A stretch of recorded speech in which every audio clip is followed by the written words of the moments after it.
El cemento es un conglomerante y un material inorgánico muy finamente molido. Al mezclarse con agua se produce una reacción química entre sus componentes y se forma una sustancia dura, parecida a la roca, siendo insoluble en el agua. El cemento es uno de los componentes del hormigón, por tanto se utiliza mucho en la industria de la construcción. Las materias primas más importantes en el proceso de la fabricación del cemento son la piedra caliza y la arcilla. Estas se extraen mediante minería a cielo abierto y luego son trasladadas a una fábrica de cemento en camiones o cintas transportadoras. La primera fase de la fabricación del cemento es la preparación de las materias primas. Durante este proceso, la piedra caliza y la arcilla se trituran en trozos más pequeños y luego se mezclan en una proporción de 2:1. Como las propiedades físicas y químicas de las materias primas varían mucho, es necesaria la homogeneización para producir una mezcla uniforme. Durante este proceso también se añaden más sustancias a la mezcla, que luego se transfiere al molino de crudo, donde se vuelve un polvo fino llamado harina cruda. La harina cruda se almacena después en el silo de crudo. La segunda fase de la fabricación del cemento es la producción del clínker. La harina cruda pasa por un sistema de precalentamiento donde se inician los procesos químicos y luego se transfiere a un horno rotatorio, donde es calentada a temperaturas cada vez más elevadas. Al final de este proceso se forman minerales de clínker, que al ser componentes del cemento también presentan sus propiedades. Debido al efecto rotatorio del horno, se forman gránulos o bolas, que lo conocemos como clínker.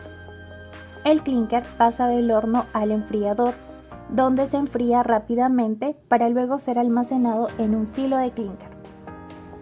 La tercera fase del proceso incluye la molienda del clínker en un polvo fino, es decir, el cemento. El clínker se introduce en el molino de cemento con yeso y otros aditivos, y luego se muele hasta la finura adecuada. El cemento producido se almacena a granel en silos de cemento.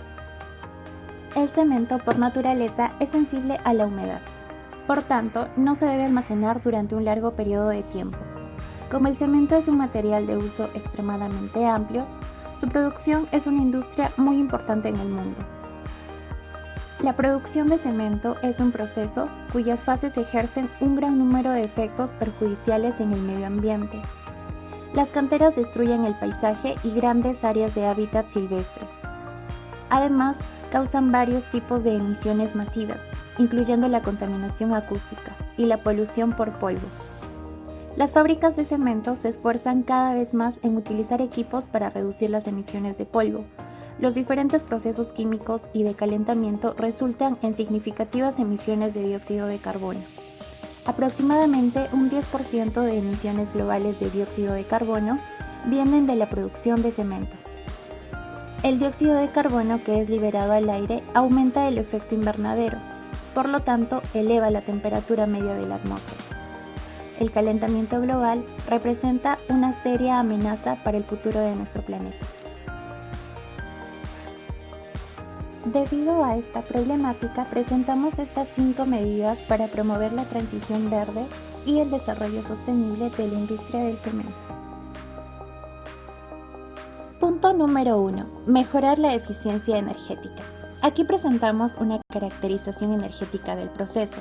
Los principales procesos de consumo de energía son la molienda y la calcinación. La energía eléctrica se consume principalmente en motores y en el transporte de materiales, mientras que el combustible se consume en el horno para realizar el proceso de calcinación a altas temperaturas y producir el clínker, principal componente del cemento. Propuesta para la reducción de consumo de energía eléctrica. Como primer punto tenemos la sustitución de motores estándar por motores de alta eficiencia en el proceso de molienda. El principal consumo de energía eléctrica en una planta de producción de cemento se presenta en motores de diversas potencias que se encuentran instalados en los procesos de molienda, transporte de materiales, bombas y ventiladores. En nuestra industria se hace uso de 500 y 700 motores de diferentes capacidades. motivo por el cual se considerará el reemplazo de equipos antiguos con eficiencias de entre 80 y 85% por motores de eficiencia superiores al 94%, que generarán ahorros de energía entre 10 y 15% del consumo actual en estos equipos. El uso de molinos verticales en molienda de materias primas y clínker. El costo de la electricidad es la tercera variable de costos de producción en el proceso de cemento. El uso de molinos verticales, en comparación con los molinos de bolas tradicionales, reduce el consumo específico de energía con respecto al proceso de molienda tradicional de rangos de 55 a 70 kWh por tonelada, a valores entre 25 y 30 kWh por tonelada, dependiendo del tamaño de molienda final. Las inversiones se estiman entre $2.5 y $8 por tonelada de capacidad anual de producción de cemento. Los retornos simples de las inversiones suceden entre 3 y 5 años dependiendo del costo de la energía eléctrica con la que opere la planta. Punto número 2. Reducir las emisiones de material particulado. Para una reducción de emisiones de material particulado, en el proceso productivo se han llegado a la elaboración de dos propuestas tentativas. La primera es la construcción de unos domos en las canchas de almacenamiento abiertas y la segunda sería la implementación de aspersores que se encargarán de disminuir el levantamiento del polvo.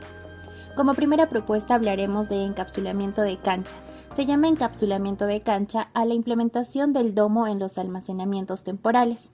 Ahora, la propuesta de solución se ha centrado en las canchas de almacenamiento abiertas, es decir, las canchas que fácilmente tienen contacto con el viento y la planta, perjudicando a la planta y a la población cercana.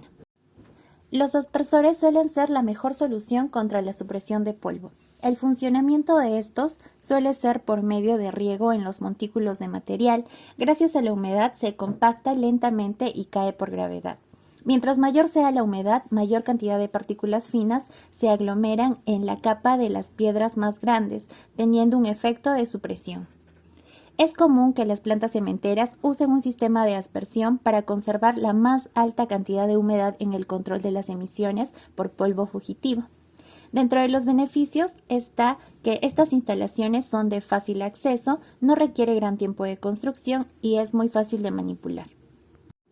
Los filtros de mangas. El diseño de un filtro de tipo manga consiste esencialmente en una estructura que contiene en esencia una superficie filtrante de material especial de acuerdo a las condiciones de operación y principalmente de acuerdo al tamaño de partícula. En su funcionamiento, el aire que va a ser expulsado al exterior tendrá que pasar por un habitáculo donde se encuentran las mangas filtrantes. Estas mangas están fabricadas con un tejido especial poroso, capaz de retener las partículas sólidas, ya sea atrapándolas en su interior al pasar el aire contaminado o porque se quedan pegadas al exterior gracias a la capacidad electrostática del textil de las mangas. Punto número 3. Propuesta de implementación de captura y almacenamiento de carbono. Se busca capturar y transformar el carbono usando microalgas, buscando la captación de 215 toneladas de dióxido de carbono por hectárea al año, mediante procesos físico-químicos y luego se hace la transformación de biogás que va a sustituir combustibles fósiles y toneladas de dióxido de carbono equivalentes a 2.4 barriles de biogás. Todo el proceso se da mediante fotobioreactores en paneles, donde ingresa por medio de tuberías en forma de líquido concentrado de dióxido de carbono para cultivar las microalgas y generar biogás. Punto número 4. Propuesta de combustibles alternativos. Los principales combustibles fósiles utilizados en la cocción en el horno de cemento son carbón pulverizado, el petoque, gasóleo y gas natural. Con los residuos que no se pueden reciclar podemos elaborar un combustible alternativo para la industria cementera, logrando disminuir las emisiones de GI. Entonces podemos elaborar combustible alternativo a partir de residuos de biomasa, como los lodos de depuradora, los residuos municipales o industriales y los neumáticos fuera de uso. Para el caso de esta cementera, planteamos el siguiente combustible alternativo. El uso de combustibles derivados de residuos municipales. La recuperación de residuos en la industria cementera, también es llamada coprocesado, viene a ser la sustitución de los combustibles y las materias primas tradicionales por residuos adecuados en el proceso industrial. Punto número 5. El uso de materias primas alternativas para cemento. Las cascarillas de arroz. La ceniza de cáscara de arroz con un área de superficie específica alta es un material cementoso suplementario eficaz que puede mejorar significativamente la resistencia y la durabilidad del concreto. La aplicación de la cascarilla de arroz puede ser revalorizada a grado industrial como mezcla en materiales de construcción cementosos, lo que también reducirá la necesidad de vertederos y secuestrar carbono en el entorno construido. Las cenizas volantes. La ceniza volante es un subproducto de la combustión del carbón pulverizado en plantas generadoras de electricidad. Se constituyen en un residuo ecológicamente problemático que deben eliminar las centrales termoeléctricas, evitando que permanezcan en los depósitos donde son almacenados y ubicadas al aire libre. Esta práctica se convierte en un peligro ambiental, ya que con su contacto con el agua, el suelo y el aire genera graves problemas de contaminación. Materiales residuales de la producción de caolín y aluminio. Por otro lado, el caolín y aluminio son subproductos industriales que se le puede dar un uso efectivo para la producción de cemento. Estos principalmente, según estudios mostraron, tener las mismas propiedades que las materias primas convencionales. No contienen dióxido de carbono que podría liberarse durante el procesamiento posterior y pueden usarse para producir grandes cantidades de cemento, que tengan excelentes propiedades. El vidrio reciclado. Paralelamente, el vidrio reciclado parte como un mecanismo alternativo de reciclaje, principalmente el vidrio transparente. El comportamiento del polvo de vidrio transparente a 75 micrómetros como material cementante, donde este tamaño satisface el índice de actividad puzolánica de un 75%, siendo beneficiosa para el concreto. Por otro lado, presenta alto contenido de óxido de silicio, que reacciona con la portlandita, que se genera durante la hidratación del cemento. Por otro lado, presenta alto contenido de óxido de silicio, que reacciona con la portlandita, que se genera durante la hidratación del cemento. El concreto reciclado. Usar concreto reciclado es una forma efectiva de reducir los vertederos de basura, los costos o los impuestos asociados a su descarte y evitar la afectación de los suelos. Además, permite la sustitución de materia prima, reduce el impacto ambiental por la explotación de recursos naturales y genera empleo. Por otra parte, al ser procesado en el mismo sitio de construcción o de demolición, reduce el gasto de transporte.